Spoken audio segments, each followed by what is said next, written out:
my background is in international development, so I spent about 15 years working on projects focused on poverty and food security in the global south. And actually my PhD was on the impact of fish farming on poverty in Ghana. So there was that kind of element of, what I would call now animal exploitation in my sort of professional background. And then once I'd started my PhD in 2000, I think it was 2010, I was on a parallel journey in terms of exploring spirituality and questioning a lot of things in my life, and really getting into mindfulness. I realized that I couldn't, I started to see who I was eating. I sort of felt like like the layers of the onion were being peeled back somehow through this sort of journey of meditation and mindfulness. And I could, see sort of steaks and hamburgers as what they really were, the corpses of animals who'd been tortured.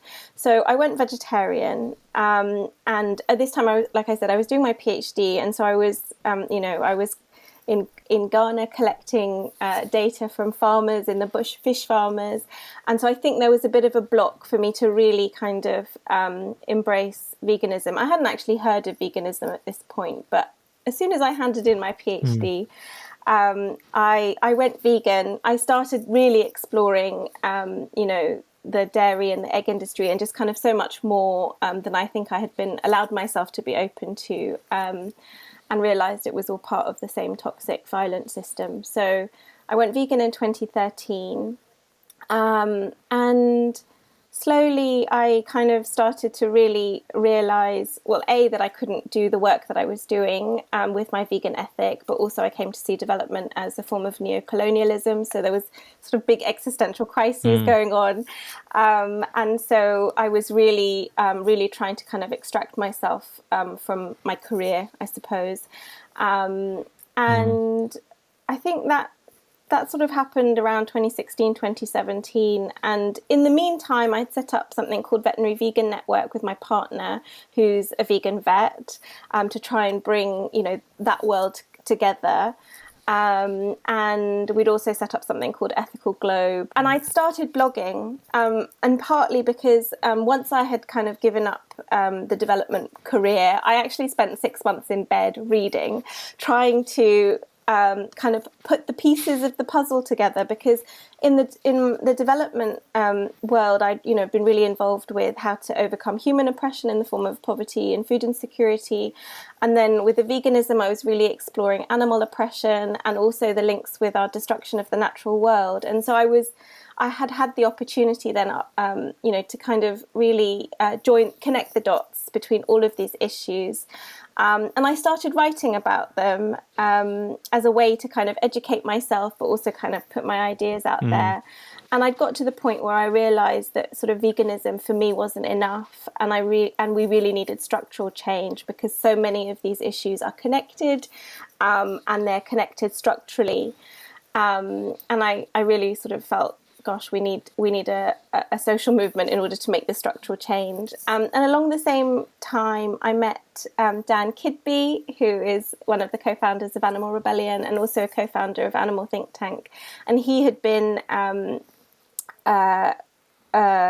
talking to somebody called Mark Westcombe, and all of us were kind of thinking that social movements were the way forward. They were way ahead of me. They'd already done so much research and had lots of experiences in activism that I hadn't had. But basically, the three of us decided to co-found something called Animal Think Tank, which is a big part of my work at the moment. And that is an organisation that is building a mass movement for animal freedom in the UK, because we were all convinced that structural change was really needed and social movements were the way forward. While I was writing and blogging, I also had the opportunity to co-edit a book on the food system. My father is an expert in sustainable agriculture, and he'd been asked by an academic publisher to publish a book and edit a book on conservation agriculture, which is a plant-based actually form of regenerative farming. Not ideologically so, but by default it's plant-based. And he asked me if I wanted to co-edit it with him, and I said, I wasn't interested on a really narrow book on sustainable agriculture. I wanted to bring all these other pieces together: animal oppression, human oppression, and our destruction of the natural world. And so alongside this journey, we also did that and brought together some really amazing progressive academics, activists, and authors, and published a book in 2020 called Rethinking Food and Agriculture, New Ways Forward. There's so much there, honestly. It's incredible. It's incredible. It's almost like where to start. I'd love to go right back though, because it sounds like that previous career. And then you mentioned there's kind of like the 6 months in bed, and there's the kind of the spiritual awakening, and there's the kind of veganism isn't enough, and these kind of aspects. Like it all sounds like almost there was a bit of a cathartic moment and a questioning, and everything I knew before is now in question. How did that moment sort of feel? Did it feel like that at the time, or is that kind of something that you can see looking back? I think it's very much something I can see looking back. And when I have to put this all in a 5-minute kind of how did you get here, it sounds quite dramatic. But I think, to be honest, I think I've been questioning for a really, really long time. And even when I went into development, every place I worked, I was like, there's something not quite right here. Let me go somewhere else. And so there's been this, and again, I'd find something else that wasn't really sitting right, and then let me go somewhere else. So I think there's been a theme of questioning the status quo and how things have always been done, and those sorts of things throughout my life in many areas. But I think, when I think of the kind of dramatic moment that really kind of shifted everything for me, I was on a project in Sierra Leone.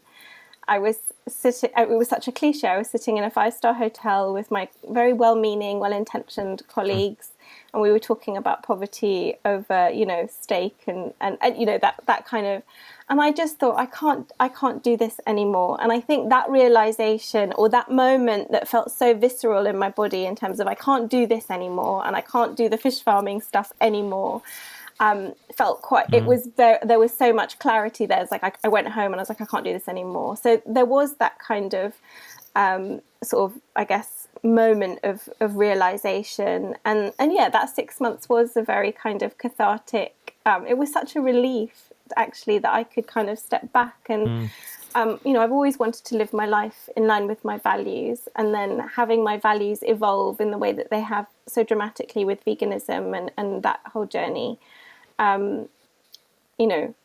It was actually a real massive privilege for me to be able to actually just step back. Most people don't have that privilege to be able to do that. But I think it took that 6 months of actually sort of making sense of all of the spiritual journey, the professional journey, the veganism, and trying to kind of come up with maybe even a new worldview, really, or my own personal philosophy. That 6 months was very therapeutic.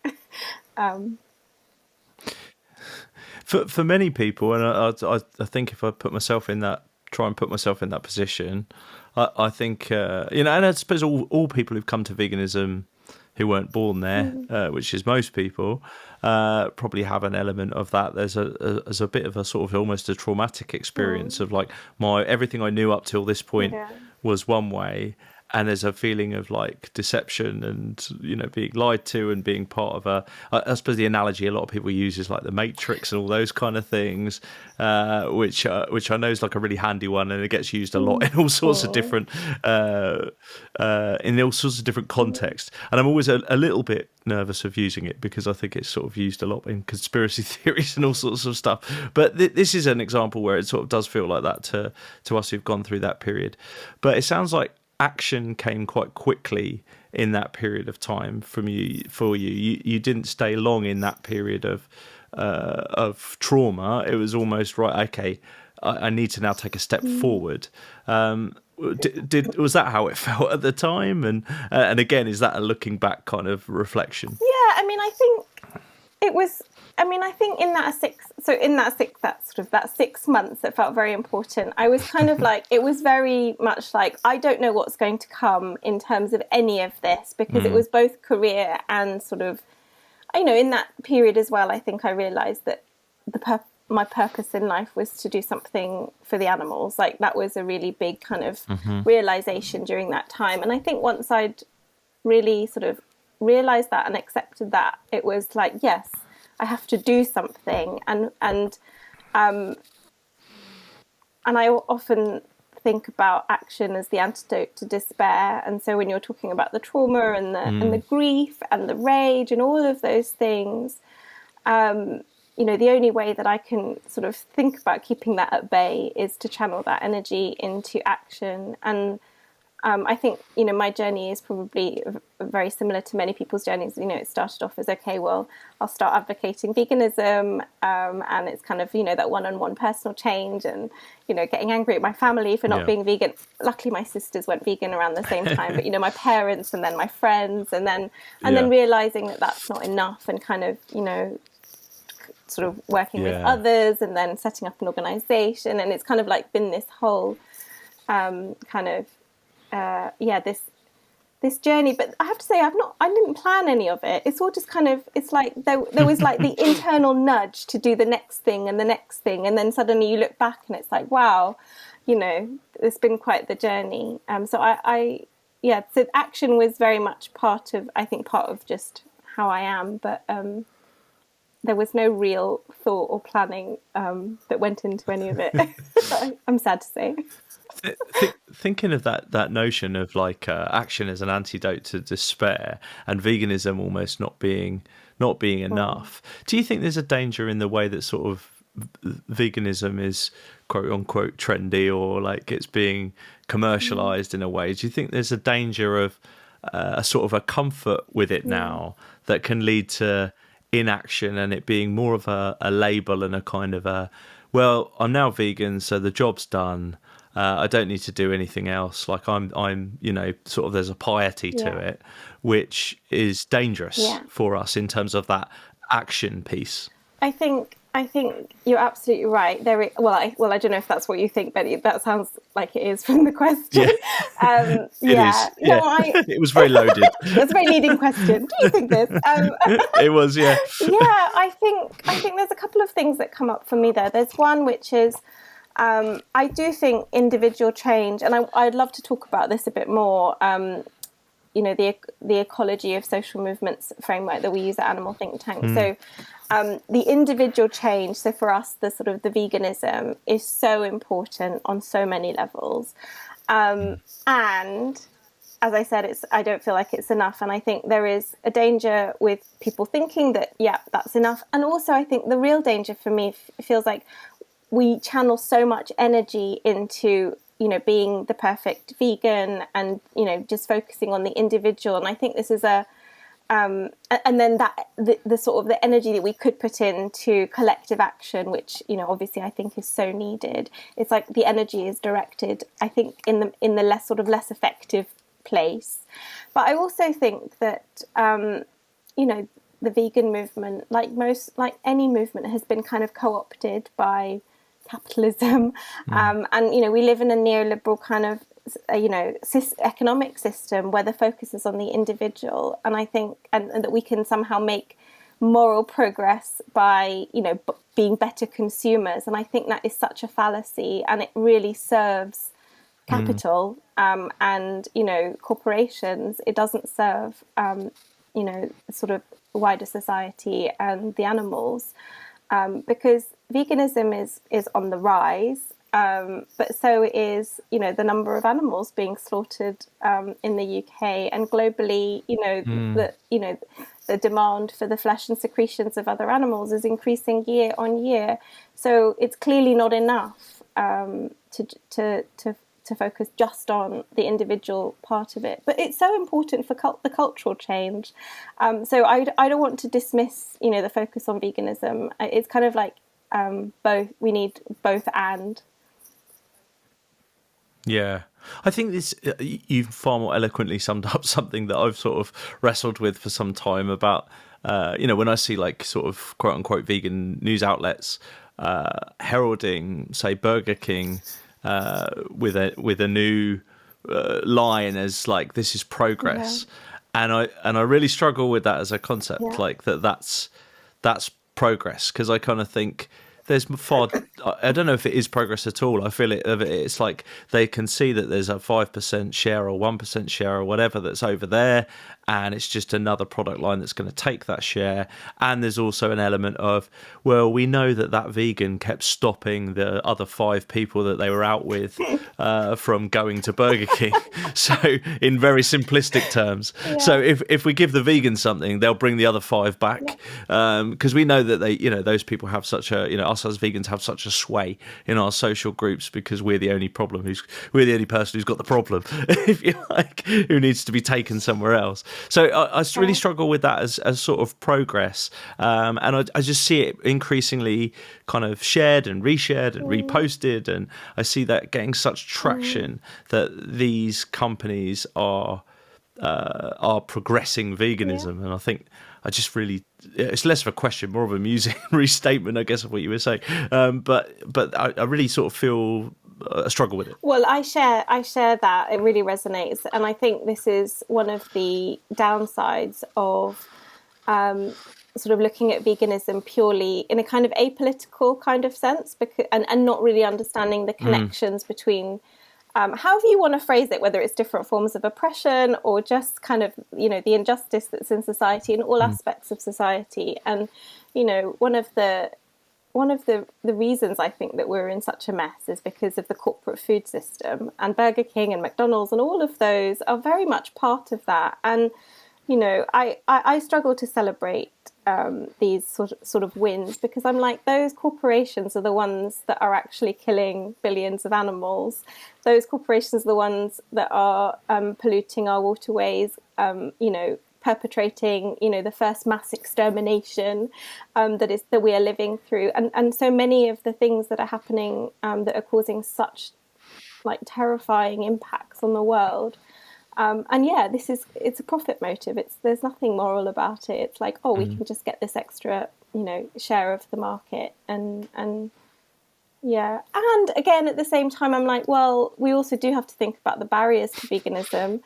And it does make, veganism a bit easier. But I have to say, that's not something that makes that I celebrate. No. And I think there's another aspect as well. And in other social justice movements, I feel like people are quite politically savvy and really understand a lot of the ways that different issues kind of interact and intersect and enable and compound each other. And I sometimes wonder whether the vegan movement, it's like people kind of bypass a lot of the political education and kind of go straight to a form of consumer veganism. And I do wonder if, how much of that is happening. And so actually the systems are not really changing. We're just kind of, working within the existing systems without really trying to kind of change the underlying forces. And I wonder whether that's because, unlike most other social movements, you can't come to those social movements because of your health. Yeah. If you see what I mean, you can't come to them for other reasons. If you know what I mean. Whereas, or you're unlikely to. Whereas with veganism, we use those tactics in the sort of community. I say we as the sort of the big we of veganism. But we use those tactics like, here's the Game Changers documentary, for example, and that's obviously going to bring people in at a different angle that may have never thought politically. In my most optimistic moments, whether it be the Burger King news or the sort of the Game Changers route in, I view it as a Trojan horse. It brings people in, and then we can talk about different things and different issues and wider connections. And I've seen that happen for so many people, that they've come in through various means, and then it kind of opens up this whole new world of information and kind of awareness about the animals. And I think there's another thing that's coming up for me. When we focus on veganism, it's like we're focusing on, and in a way we're kind of doing it now between the two of us, we're focusing on humans and our lifestyle choices, when actually Yeah. the movement is a movement for the freedom of other animals. And so when we, this is another, I guess, downside from my perspective of the focus on veganism. It's like, yeah, we still are centering ourselves and what our choices in a movement that's not about us. And I think that was part of my journey as well. It's like, God, all my conversations are about, what are you eating? And on one level, I don't care. Yeah. I don't care because it's not about that. It's about the animals. It's not about like my diet. But obviously it's so interconnected. But I think even the framing of the vegan movement it makes it hard to then talk about the real sort of victims of the system. 100%, 100%, and I think as humans, we're probably never going to get away from that completely. Like we have to talk about these things. We do talk about these things. We are human centered, but you're absolutely right to have it in our minds, I think, and not run away with it is important. I think if we run away with it, we sort of run into the hands of those sort of powers that we talked about, the neoliberalism, the individualistic culture, so on and so forth, kind of relies upon us staying in that world and never coming out of it, and just obsessing over it. So I'm totally with you in terms of that betwixt and between, and I'm sort of very aware we're in a sort of a bit of a vegan inception kind of conversation here in talking about it. But so on that note, Animal Think Tank, let's talk about that. So when did the sort of seed of inspiration for that come from, and tell us a little bit about the organisation for folks who don't know. So a bit of the story. It depends actually who you ask, because we were all looking at it from our own perspectives. But so there were three co-founders: myself, Mark Westcombe, Dan Kidby, and each of us, I think I mentioned we were kind of on our own journeys. And one of the, I think, important pieces of the story was Mark had been reading this book called Bury the Chains about the abolition of the transatlantic slave trade, and kind of had an epiphany that we needed to do this for the animals in terms of building a social movement. Dan had come from a sort of background of Occupy LSE and a sort of activist background, but also he'd been studying law. So he had also, he was also looking to build a social movement for other animals. And, then there was me on my own journey that we've talked about. And so I think the inspiration and the will to do something, to build a kind of, to build this mass movement or a network or something was there between Mark and Dan. And they had been talking about it for about 6 months before I came on the scene. And then I think when I joined, it was kind of like, right, we're a team now. Let's kind of get a bit more serious in terms of conceptualizing what it is that we want to do. And so there was actually, I think, a period of maybe, 9 to 12 months where I would go and visit them in Lancaster once a month, and we would sit in Mark's living room and we'd conceptualize and we would do workshops and we'd chat about the things that we'd been reading and really kind of, I guess, deepen our knowledge and our shared understanding about what it is that we were trying to do. And then, we also thought that we would be, we would work 3 days a week, and then we would do Animal Think Tank 3 days a week as volunteers. And, we're really kind of martyring ourselves. And then in 2019, Mark and I went to the Animal Liberation Conference, which is a conference that Direct Action Everywhere holds every year in Berkeley. And we met some funders there one in particular who was kind of like, you've got to get serious. You need to become a proper organisation, and you need to do this full time. So I think that was a real kind of inflection point for us. It was like, okay, we're going to do this full time, and sort of go the route of getting funding, etc. And I think it really sort of took off at the end of kind of 2019, early 2020. I became full time in March 2020, and we got an office, we hired people. We really set about building the foundations of the organisation, our culture, our governance, all of those sorts of things, because we were quite clear that we wanted to be an organisation that lasted. And you know, the real mission for us was or is to build a mass movement, or to help to build a mass movement for animal freedom in the UK. And the reason that we kind of came to that, I've talked about the importance of structural change, but we use this concept called the ecology of social movements framework. And it talks about, you know, when you look back at past successful social justice movements, you realise that there are individuals, groups and organisations using different theories of change, different approaches or different strategies to making change. We've talked about the individual transformation or personal transformation. There's also an aspect of the ecology of building or creating alternatives. So for us, that's, you know, sanctuaries, veganic farms, plant-based meat. And then there's a part of the ecology which is about changing the dominant institutions that shape society. So in our case, it would be like corporations and governments. And you can do that from the inside through lobbying and party politics, or you can do that from the outside through mass protest movements and through community organising. And when we looked at the UK movement, we really felt that there was a gap with the kind of people-powered outside game. And, you know, when you look at sort of past social justice movements and you look at the movement cycle, often it is the mass protest, that kind of disruptive action that really pushes the movement into a kind of takeoff phase, because it kind of, it, you know, the idea is that mass protest or that campaigning, that collective action is really geared to shifting the Overton window, shifting what is, you know, acceptable, thinkable, even a, you know, policy option, and creates the conditions for the rest of the ecology to kind of do more and to be more radical, and for other organisations to pop up. So that was some of the thinking behind it, and we take great inspiration from a book that I often talk about called "This Is an Uprising" by Paul and Mark Engler.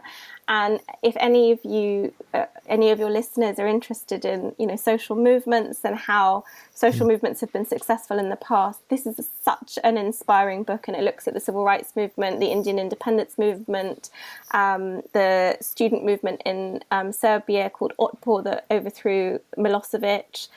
So many, you know, the freedom to marry movement, so many of these movements, and they've come up with something called momentum-driven organising, which is a way of building mass protest movements, but in a way that they don't just kind of come up as a flash in the pan and then disappear, but that the momentum can really be absorbed in sort of strong and decentralised organisational structures. So we're using that methodology that's sort of laid out in the book as our kind of blueprint, I suppose, of how to build a social movement. Because who's really built a social movement before? I didn't even know it was possible until I met Mark and Dan and started reading. And I was just used to go on and like be a participant. I would go on marches and then realise that nothing had happened and feel a bit despondent. But it never occurred to me, you know, that I or any of us could be the people that actually can create the structures for mass participation.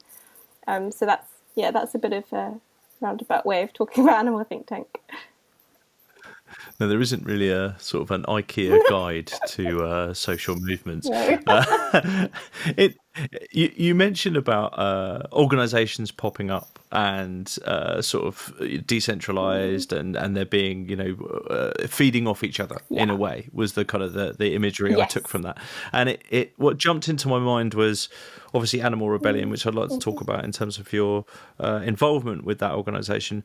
But then I kind of think about their attachment to Extinction Rebellion, and then that sort of sends me off into Just Stop Oil and Insulate Britain, and it makes me think about this kind of like general uprising of movements all at the same time with slightly different names but pretty similar goals. Many of those not directly connected with, you know, you wouldn't describe those as kind of animal liberation organisations, but they're sort of adjacent, and there's a connection when we think about sixth mass extinction and, you know, the habitats of those animals and so on and so forth. So it'd be good to sort of get your view on the context of all of that. Because that my reading is that that's all going on together, and that's all what you're talking about. But it would be good to get your view. So, well, what was coming up for me when you were talking was that I sort of often think that, so we talk about the animal freedom ecology, but I think it's overlaid with an environmental kind of movement ecology. And another overlap for me is kind of the food movement ecology. So they've got their own kind of things going on, but there's so much overlap. And I sort of think that if we, there's probably 90% of the things that all movements would agree with as being important, up to probably, I don't know, factory farming, and then things get more complicated after that. So I think they're very related. And I also think that, it's been really interesting to firstly be part of, but also to watch the growth of Extinction Rebellion, especially in the early days. And how that, I feel like that's kind of given a big boost to a lot of movements in terms of, look at what's possible. And it's kind of activated a whole group of people that kind of, weren't active before. And a lot of people I know do activism with Animal Rebellion and Just Stop Oil, and were involved in Insulate Britain. And so there's so much, as you were saying, overlap. And, the issues are so interconnected. And I think, you asked about Animal Rebellion, and, there's a story about how it started. And again, it's like, the different people have different perspectives depending on, where they were in that story. But, a few people saw, including Dan, who's one of the co-founders of animal think tank Dora, as well, who you said that you've interviewed before, and Roger Hallam, who was a co-founder of Extinction Rebellion, who had a very good and previous relationship with Dan, before any of this started. That there was a all of these people and many more, I'm sure, saw that there was a strategic opportunity to push forward the animal message in the environmental movement, and in the opportunities that came out of Extinction Rebellion. And their first rebellion wasn't as big, obviously, as their second rebellion in April, where I think it was April 2019, and they mobilized 6,000 people over 10 days and really put them on the map. And so I think these opportunities are really important to take advantage of for the kind of animal movement, and not just sort of be in our silos. And I think Animal Rebellion, has done such a great job, not only of disrupting the message of Extinction Rebellion to actually include, other animals. I don't know if you remember, but in the early days, Extinction Rebellion wouldn't say anything about plant-based diets or veganism or animals. And now I see them, they're really elevating Animal Rebellion and their protests, and often, sometimes post about plant-based diets and the plant-based food system. And I'm just like, that in itself, for me, feels like such a win. But also, I think Animal Rebellion has been able to kind of take advantage of some of the infrastructure that Extinction Rebellion had put in place in terms of, how to go about setting up groups, mass trainings, or a lot of things that they were able to kind of hit the ground running in a way, because a lot of those things were kind of already in place. So yeah, there's so much potential for joining and being aligned with other movements. I'm just curious, when we talk about these sort of decentralized organizations, and there being loads of them, and there being an overlap, and sharing some of the tactics and some of the approach, and almost, I guess, there'd be an element of an identity overlap as well in certain cases, where if I ask the average person on the street, they might not know the difference between X organisation and Y organisation. And it just makes me think about the tactics, the individual, like localised tactics that are used, and when those tactics, I guess how those tactics are like, what's the best way to describe it, but how they're made uniform, or at least conforming to the end goal. Like, for example, like the milk pour protest was one that I had on recently, and we talked about with Animal Rebellion, and I appreciate that's not necessarily animal think tanks work directly, so I'm asking you to talk about something that's not yours, but but thinking about that as a tactic, I know in the sort of the quote unquote sort of vegan community, there was lots of back and forth and debate and to and fro as to whether that was a good approach or not. And is that like I guess, do you see that as positive regardless, because that, you know, the clicks are the most important, the discussion is the most important thing,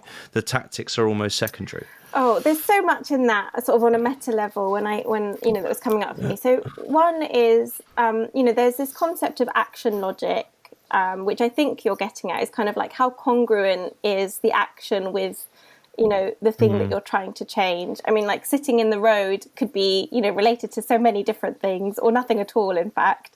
It doesn't actually, you know, the logic of that particular action doesn't necessarily tell you what it's about.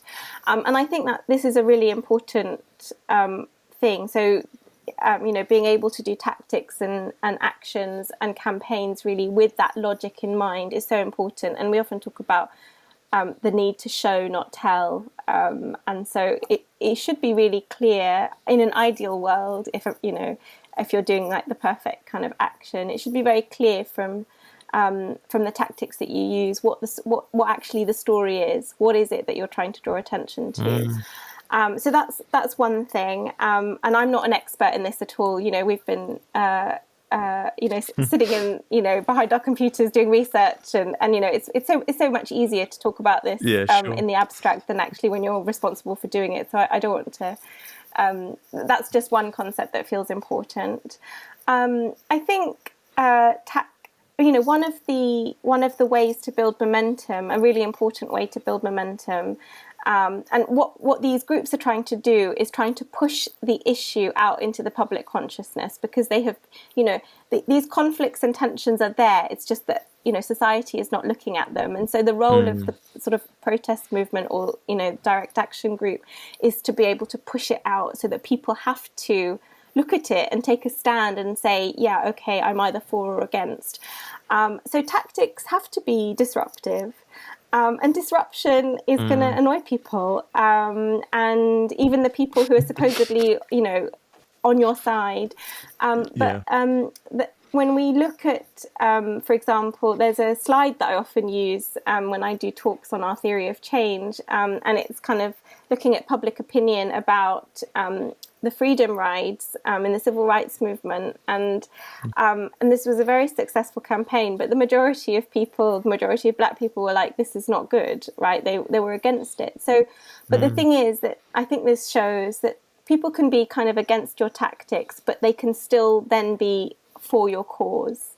So I think, you know, and I have so much respect for activists who go out and do things which are disruptive, because they know that they're going to be unpopular, but it's kind of like they're sacrificing themselves for the cause. And of course, you know, we're never going to really know beforehand whether a tactic is going to be successful or if it's going to push the needle or not. It's like we have to try and see what happens and learn from it. And I think the processes that we use often are sort of, you know, to learn and reflect and get better and improve over time are so important. And I remember in the first rebellion of Animal Rebellion how difficult it was to pull off a really good action, because, you know, there wasn't so much experience. And now how brilliant they are in like disrupting and building those bamboo structures, and I'm just like, there's so much growth and learning that's happened, and I think that's kind of all that we can really do. And I would say to people who are kind of inclined to say, God, you know, you're making vegans look bad, or this is bad for the cause, to kind of think about the bigger picture and the theory of change.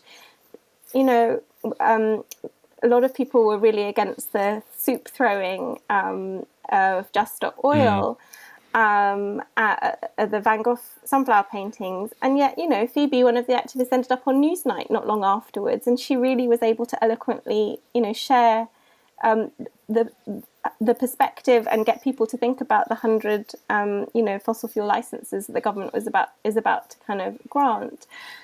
So, you know, disruptive tactics work if what we're trying to do is get the message out into the public consciousness, and to get, you know, mainstream media to be writing about it. And the fact that people are talking about it is success on one level. So that's kind of where I'm at. And those sort of organisations, I guess, like news outlets, etc., who would sow the seeds of doubt in people's mind, would make people feel like, well, that's not the right way to go about it. That is their end goal. Ultimately, Yes. they're trying to stop you from thinking about that in a Yeah. positive way. So I guess like you say, there being debate is a good thing. And then when I suppose we think about like the social media impressions that something like those protests that we just talked about, they had, that's starting to put the almost sort of democratize the narrative. Yeah. It's out there in the public domain, and it's not being held by whoever it may be, GB News or Channel 5 or Sky or whoever else would like to just paint these people as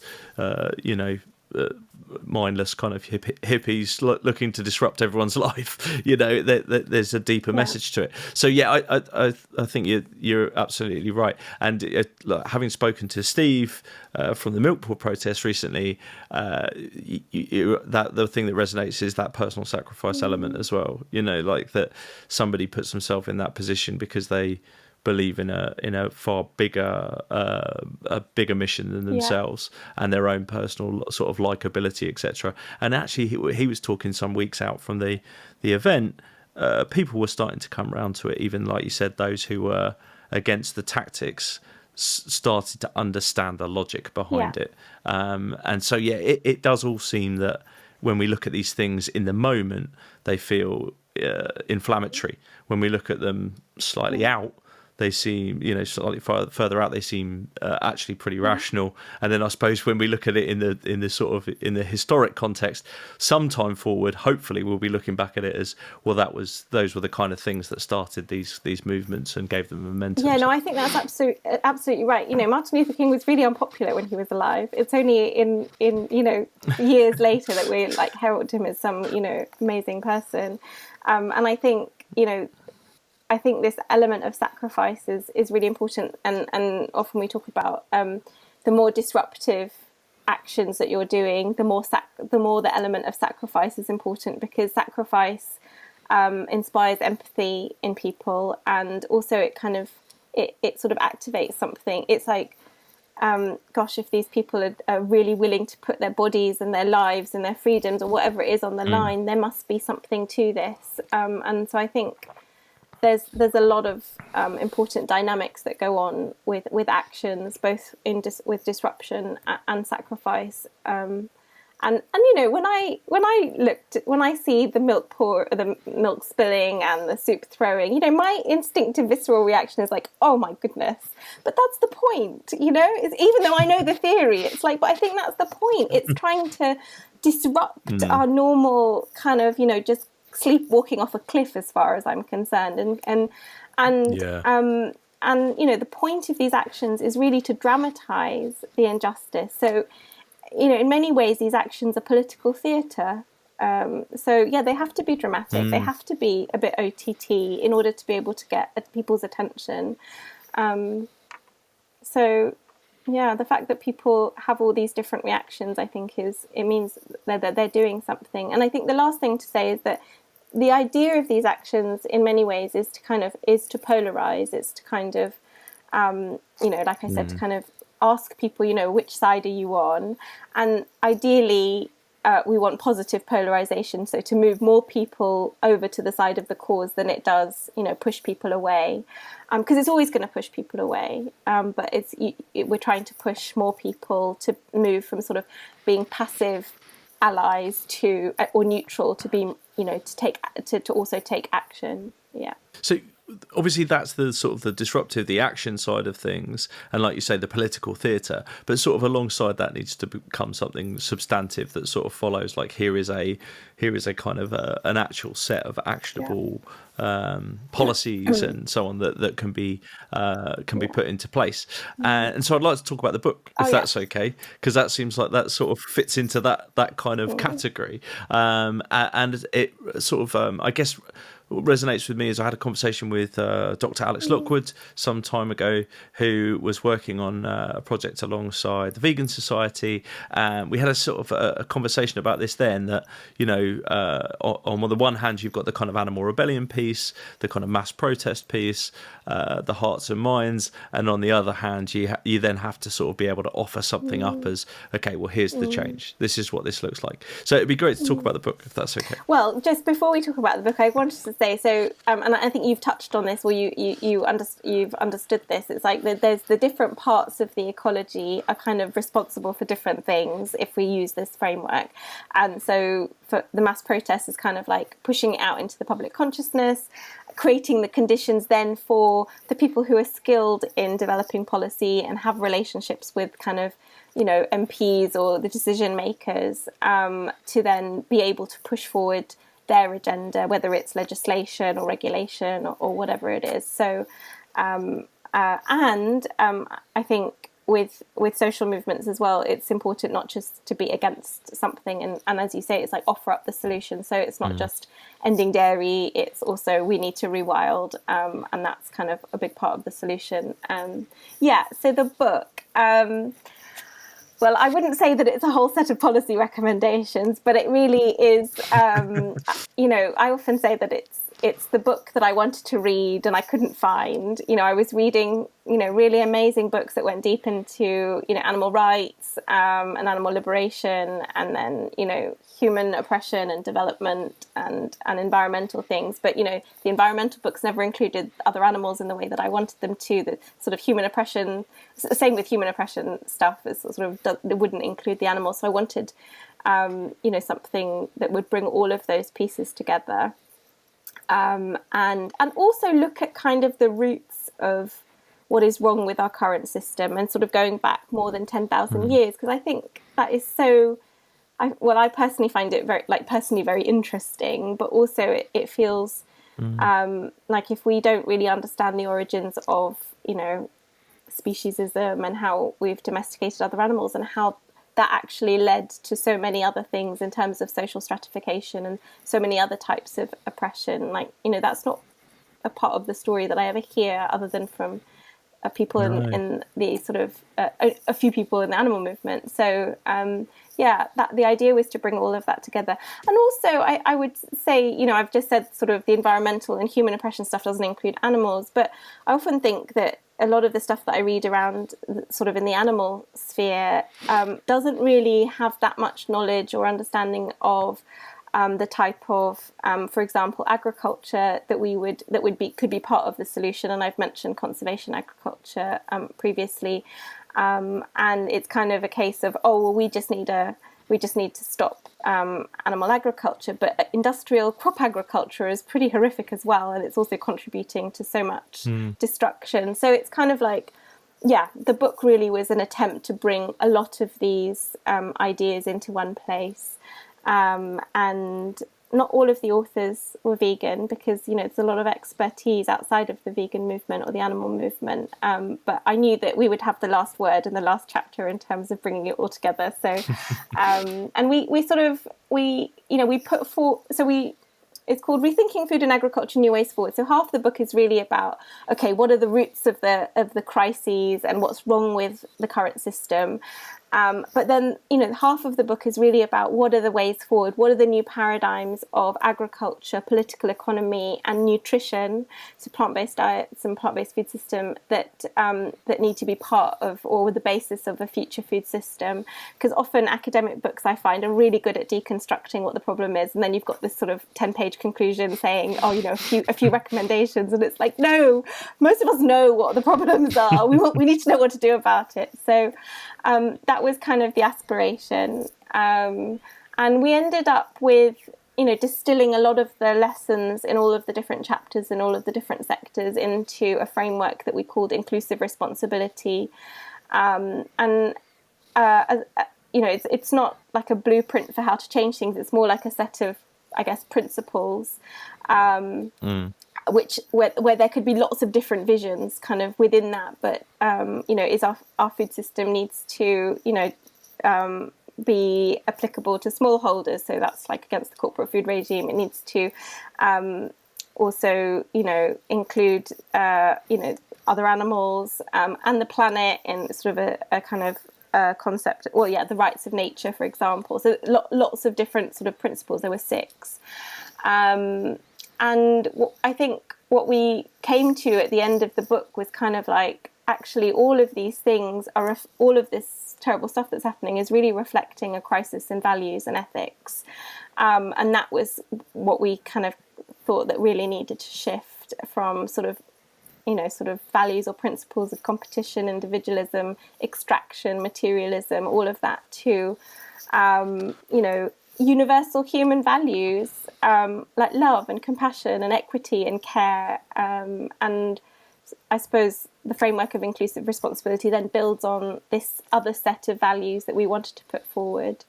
It's a holistic framework that really addresses, the new paradigms of agriculture, political economy, and nutrition that we want to put forward as part of the future food system.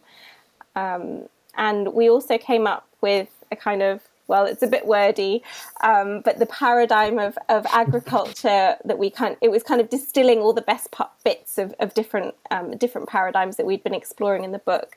And I think we called it conservation, agriculture-based, veganic agroecology. So that's kind of the paradigm that we think would be a really important way forward. And just to say a little bit about conservation agriculture, it's, one of the things that feels really important to me is that when we talk about, like, we need to put, as you said, we need to put a vision forward of what we think our food system and our broader sort of what system needs to to be like, rather than just saying what we don't want. And I often get the impression that people think that like veganic agriculture is really niche and only a few people are doing it, and it's like, Ian Tolhurst and a few other people. And actually, it's really not niche, because conservation agriculture, it's a paradigm of agriculture that's based on these 3 principles. One is basically minimum soil disturbance, so that means like no tilling, so no tilling of the soil, covering the soil as much as possible, and diversified cropping systems. There is no default use of manure or grazing or any of those things. And one of the chapters in the book that I wrote with my father was actually looking at what happens in natural systems. I mean, in natural, like a forest, nobody comes and plows the soil in a forest. The earthworms do that.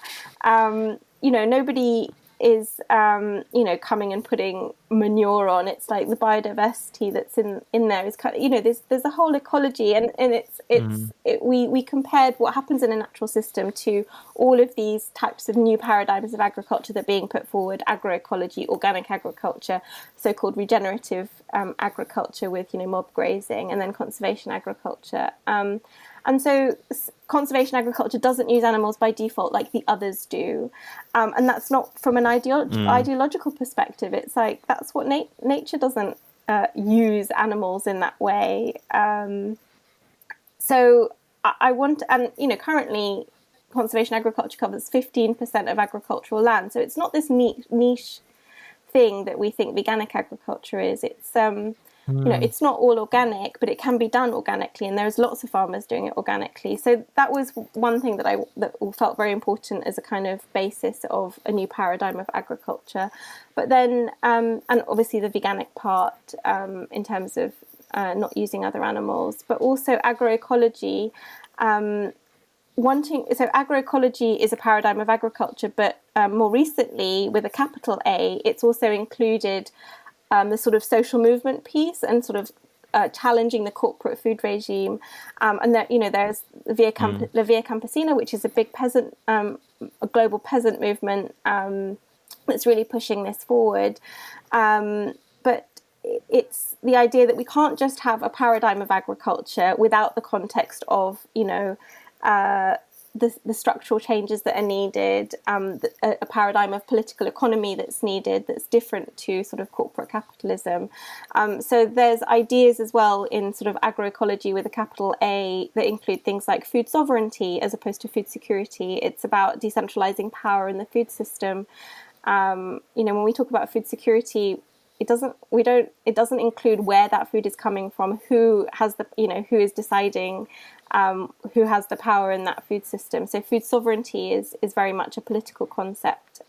Localization is included as well in food sovereignty, and often in the vegan movement we talk about, well, we don't need, one of the myths is that, if we buy local we'd be more environmentally friendly, and we know that that's not true. But there are other reasons I think that localization is important, and part of that is, globalization. The corporate food regime is so much a part of the problem, and that localization is a systemic response to globalization. And part of the issue, I feel, that's at the root cause of many of the crises that we're facing is that we're so disconnected from the impacts of our choices, of our lifestyles, of if the impact of one of our choices was polluting the river that we depended on in our community, we would think much more deeply about how we wanted to set up our lives. And I think so localization for me is a really important piece, not necessarily for the environmental, the carbon footprint aspect, but as a different vision of how we want to live in a much more connected way to place, to community, and to the impacts of our choices. So yeah, a lot of things coming together in that one kind of framework of inclusive responsibility. Yeah. Yeah, it's an incredible amount of things, actually. And just thinking, my very naive sort of brain says when I hear that, I love the all of those kind of concepts, and especially like when I think about localization and us seeing directly the impact.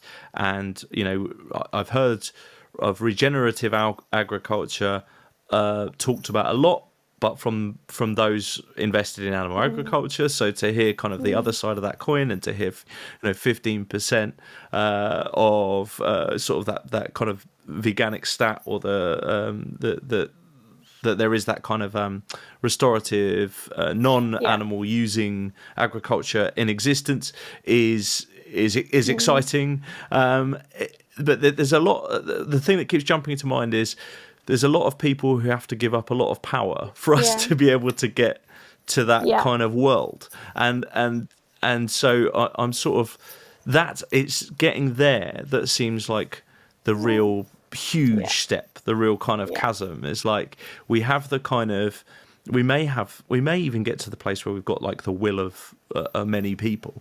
We have got the kind of the tools and the ability to be able to make these changes. We know what needs to be done in terms of whether it's rewilding, etc., veganic agriculture. But it's that step in the middle of like, how do you get like a giant political system backed by a lot of money to give up its power? And I guess that's where we're left with. I mean, I'm left with revolution. Well, I have no other answer right now. There's not many options. Yeah. I mean, I think you're absolutely right. And it's like, I think we know enough about where we're at and where we need to be. It's like, how do we get there? And I think power is that is the central theme. It's like, power is concentrated in the handful of, corporations, powerful billionaires, and whoever else that, you and I don't really know about what's happening behind the scenes. And this kind of just brings me back to the importance of social movements, because we don't have, the money and the power in that sort of sense. Our power lies in our numbers and in collective action. And I think, again, coming back to one of your original questions about veganism and kind of, focusing on sort of individual change, if we're, that doesn't change the power structures in any way, how we, change, what we put in our shopping baskets.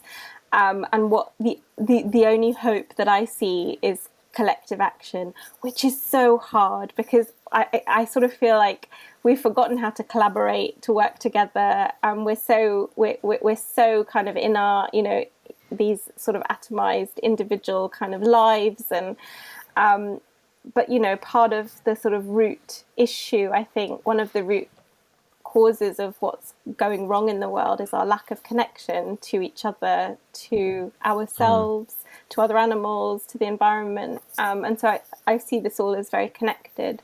So we're just back to social movements, I'm afraid. That's kind of the only way that I can see.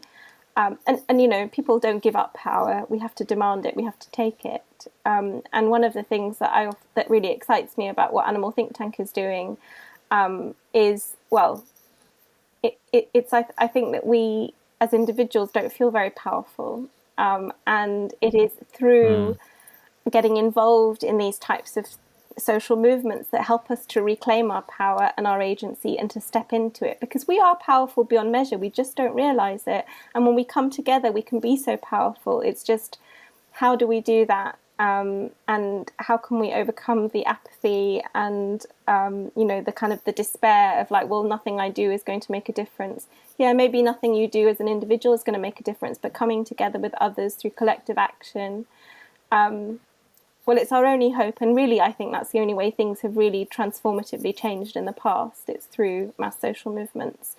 And I think this is a transgenerational struggle. We're only going to get so far in this generation. And it's a story that's longer than any of our lives, isn't it? But we have to try, at least, however hard it seems and however impossible it seems. What other option is there? I don't see one. Couldn't agree more. On that note, how do we find out more about Animal Think Tank? Okay, so everything you need to know is on our website, animalthinktank.org.uk, and we are expanding. We have got we've got quite a lot of open roles. So if people are kind of interested in what we're doing and think, you know what, I could do this full time. I could live a life of purpose, and I really want to do that. Check out our roles. We also have lots of volunteer opportunities, and we've got something on our website where you can just sign up your interest. And we're in the pilot phase at the moment of kind of developing our organising approach and pilot testing our movement groups. But in time, we envision movement groups all over the UK, and we would support you to kind of to build the autonomy and the strategic capacity to be able to run your own campaigns locally. And if that sounds interesting to you, then sign up to our newsletter and keep updated with where we're at, because we're going to need all of us to make this work. And if you want to know any more about the book, there's a website that we created that's much more accessible than the kind of dense academic textbook that it is. And so you can check it out on inclusiveresponsibility.earth. There's abstracts and chapter extracts on there, and some of the key themes and some interviews. Awesome. Laila, look, thank you so much for your time. I know just how busy you are, so I really do appreciate it. It's been great chatting with you. Thank you. You're so welcome. This has been really, really fun. And yeah, I really appreciate your time as well.